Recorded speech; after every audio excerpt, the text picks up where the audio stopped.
To begin, the concept of a wind turbine is to harness wind energy to generate power.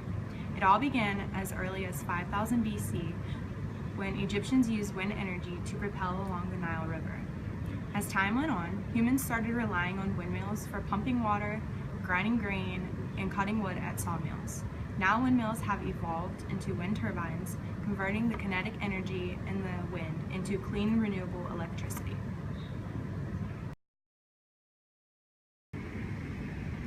Now we're going to start explaining the mechanics behind the wind turbines and exactly how they work. I'm going to start by talking about the blades. Each of the blades is shaped like a propeller, kind of like an airplane wing. These, normally there's 3 on each of the wind turbines. When the wind comes in, a pocket of low pressure forms on one side of the blade, and this is a process called lift.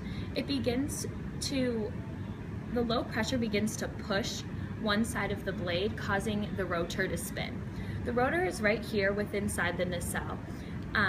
The combination of the lift and drag leads to the full propel. The combination of the lift and drag causes the rotor to spin like a propeller. The drag is the force against the front side of the blade. So it just, with all that together, creates the actual spinning of the blades. Now I'm going to talk about the enclosure that's behind the propeller and the rotor right here, and that's called the nacelle. This is home to all the wind turbine's main components, such as the generator, gears, and the rotor. This is really important to the wind turbine just because it holds and harnesses all very main important things for it to function. I will now begin talking about the generator and the anemometer. The generator usually sits inside the nacelle on top of the tower and produces a 60 cycle AC electricity and is usually off the shelf. The anemometer, as most of you know, measures wind speed, and on a turbine is usually on the back attached to the nacelle, and it will transmit the wind speed to the controller.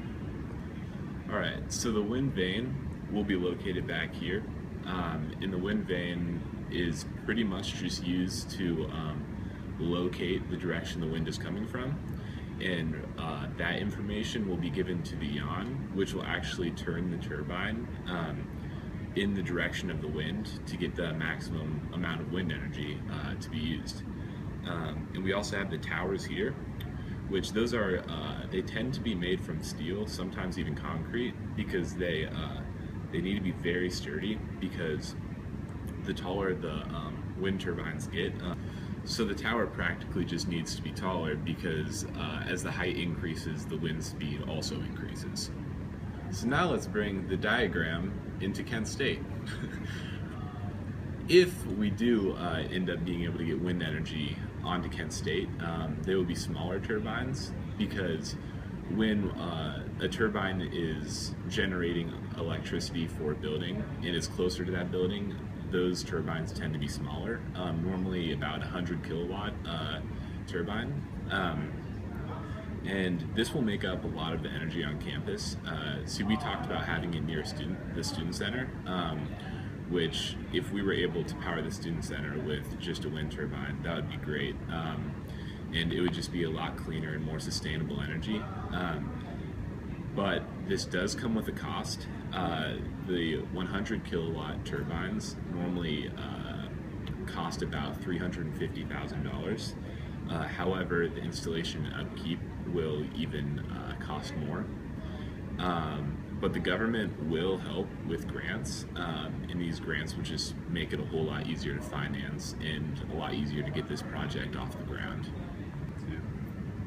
Now I'm going to explain a little bit of our diorama. We obviously chose 2 wind turbines because on campus it's probably the most realistic idea. Having one would just not utilize as much energy as we would like it to, and more than that would just exceed too much and could be too expensive, as well as turn into more of a wind farm than just 2 wind turbines helping our campus. These 2 buildings right here, obviously these 2 can power more than just 2 buildings. However, we were kind of looking at this like the student center and the library, which are very utilized facilities on campus. So if we could power those with clean, renewable energy, I think it would really help our campus become environmentally stable and sustainable, which would really help with our whole project and idea. And then the rest are just little details showing our beautiful campus of Kent State.